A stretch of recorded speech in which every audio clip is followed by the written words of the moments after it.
Allah subhanahu wa ta'ala then um,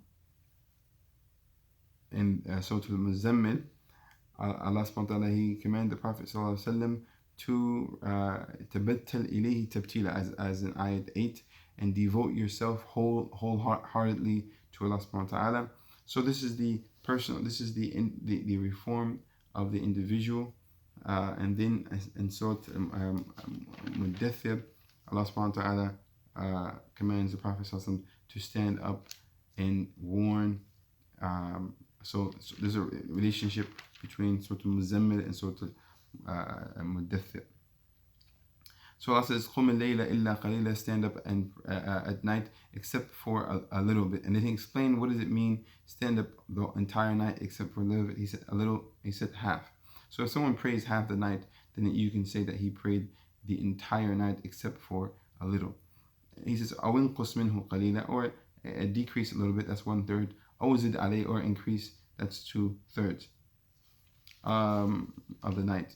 Then Allah subhanahu wa ta'ala, He explained the severity of the punishment of the last day, why we are standing at night and praying, and it reminds us how the disbelievers will be in blazing and fetters and chains and blazing fire, and they will eat a food which will choke them, and a severe chastisement.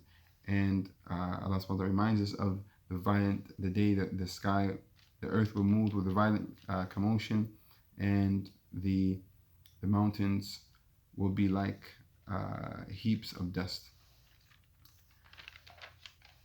After, like I said, Aisha, she explained that after a year from this command to pray that was obligatory, then Allah subhanahu wa ta'ala, He explained how He made it easy, how some people, they are sick and others are traveling, and others are spreading the truth of Allah and jihad. And He said, read فَقْرَأُوا مَا تَيَسَّرَ مِنْ, read that which is easy from it, and establish the prayer and give zakat. So Allah established the obligation of maintaining the 5 prayers and the obligation of giving zakat. And then Allah subhanahu wa ta'ala mentioned how He will not waste the deeds of the good doers. Then comes Surah Al-Muddathir, which is, as we said, after Allah subhanahu wa ta'ala commanded the Prophet to do the non-transitive actions, He commanded him to do the transitive actions, the ibadah, that, in other words, be people who are reformed in themselves and reformers of their societies. And then Allah subhanahu wa ta'ala, from ayat 1 to 7 in Surah Al-Muddathir, He commanded 7 things. Allah subhanahu wa ta'ala, He says, the first, He commanded the Prophet to warn and to instill the reverence and the greatness of Allah subhanahu wa ta'ala in the hearts of people, in reverence of their Lord, their Creator, their Sustainer, who brought them out of non-existence into existence.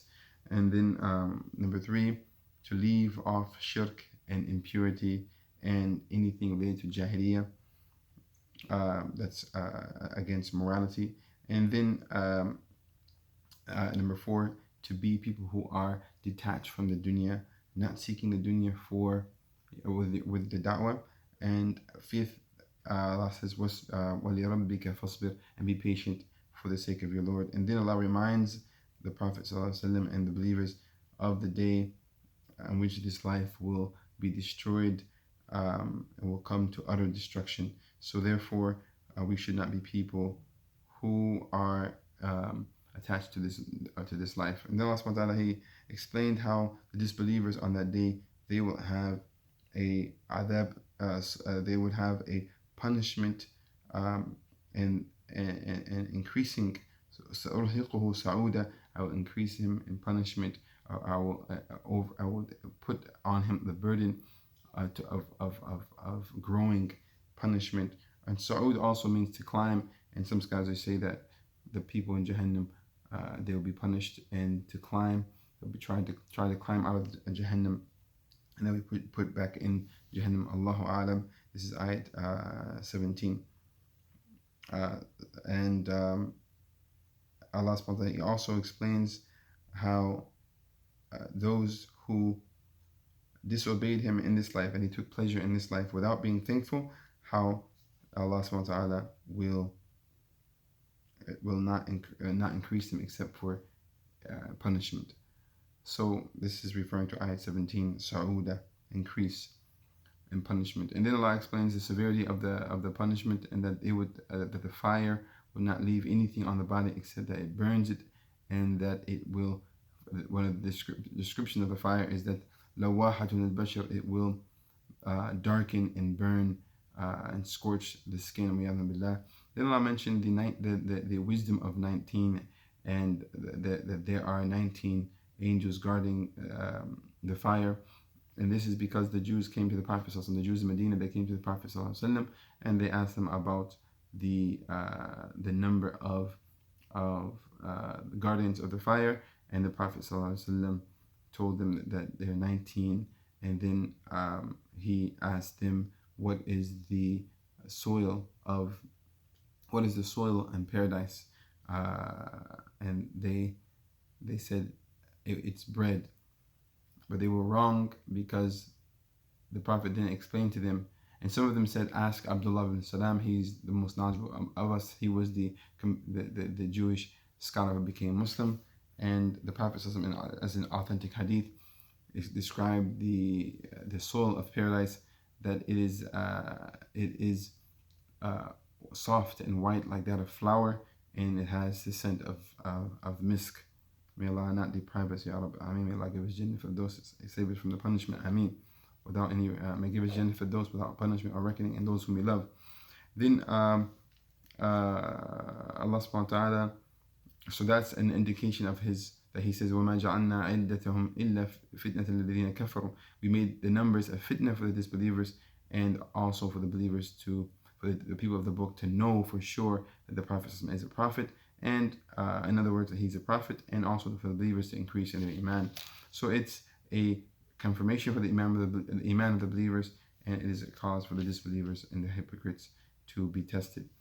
And then Allah explains how the fire is one of the Ihda Kubar, one of the great warnings, the great signs, and it's a warning for mankind, and how the people in the fire will ask, they'll be asked, what caused you to, when they'll be asked, what the people of the fire will be questioned on what is the cause for them to go to the fire, and they'll say that they were people who didn't used to pray, and they didn't used to feed the poor, nor did they respect the truth. They would deny the truth with false argumentation, and they deny the hour. So these four things: not praying, not feeding the poor, and speaking falsely about the last day without knowledge, with shubuhat and opinions, and rejecting the last day.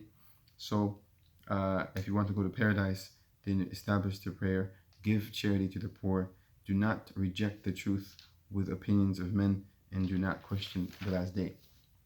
Then Allah subhanahu wa ta'ala mentioned also that they will be deprived from any intercession, and he criticized the people for thinking that they will be rewarded for disobedience.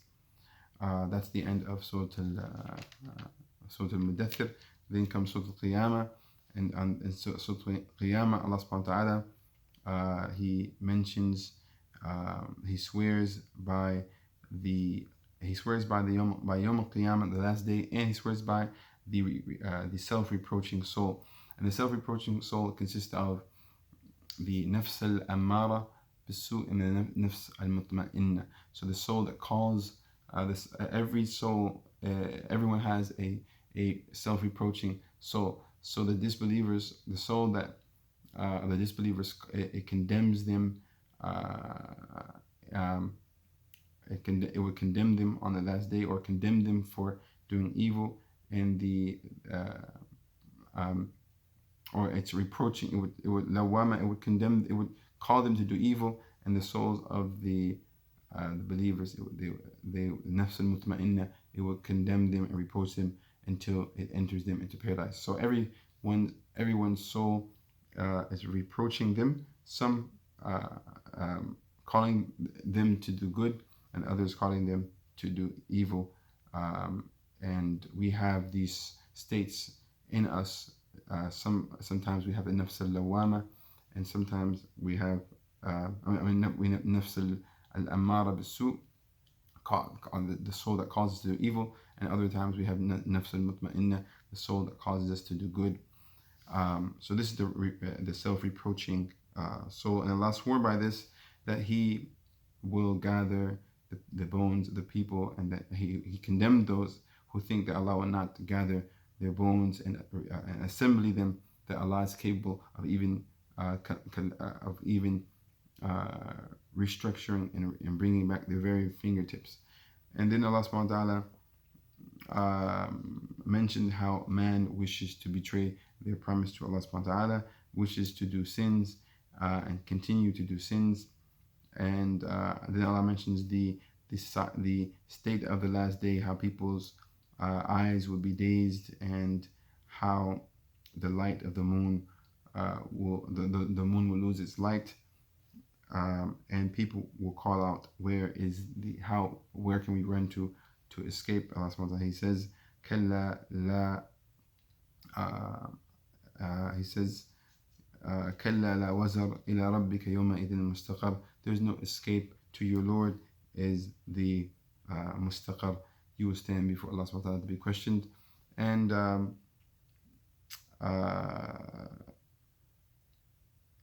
also Allah subhanahu wa ta'ala mentions, as we discussed before, how one of the miracles is that the Prophet sallallahu alaihi wasallam used to hasten to repeat after Jibreel alayhi salam, and Allah told him not to hasten to repeat after Jibreel, and that it is upon Allah to gather in his heart and for him to relay it. And this is what happened, and then this is a miracle, no doubt, for those who have eyes to see. Otherwise, how can the Prophet sallallahu alaihi wasallam remember everything and be able to relate it with such ease? And this is a miracle from Allah subhanahu wa ta'ala. Then Allah subhanahu wa ta'ala gave a very one of the most beautiful descriptions of the people in paradise, and that is that their faces will be illuminated or glowing or bright, and they will look upon Allah subhanahu wa ta'ala.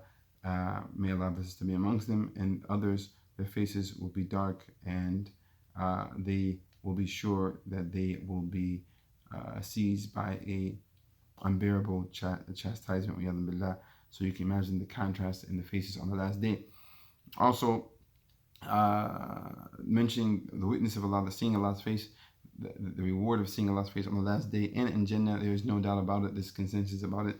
No one can doubt that the believers will see Allah subhanahu wa ta'ala. There are too many hadith and evidences proving this. One of those beautiful hadith is what collected by Tirmidhi, and Imam al-Shawkani declared to be Hasan, that the lowest people in paradise are those who will look upon their kingdom and their dwellings and their palaces and their wives and their gardens and their thrones, the distance of 1,000 years. That will be their kingdom, the lowest people, and the highest, those who are on the higher levels, and Allah subhanahu wa ta'ala will honor them to see Him in one day, twice every day.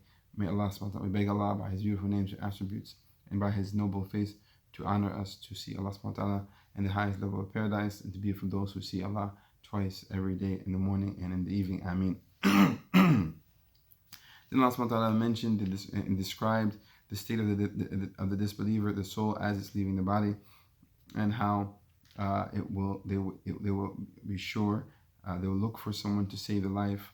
How people can at that point they know that they're leaving, and there's no way to reverse this process that the soul is leaving. And Allah says, فَلَا صَدَّقَ وَلَا صَلَّى, no sadaqah and no salah.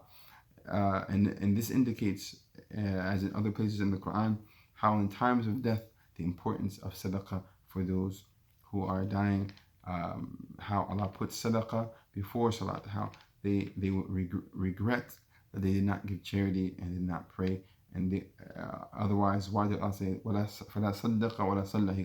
He could have said فَلَا صَلَّى وَلَا صَدَّقَ, but he put sadaqah first, because sadaqah indicates that they didn't believe, because from belief comes from sadaqah, is to believe. So they didn't believe in Allah. They were not generous in their belief of Allah subhanahu wa ta'ala. وَلَا صَلَّى, nor did they pray. And also in other places Allah mentions the soul asking Allah to give it time so that it can give charity.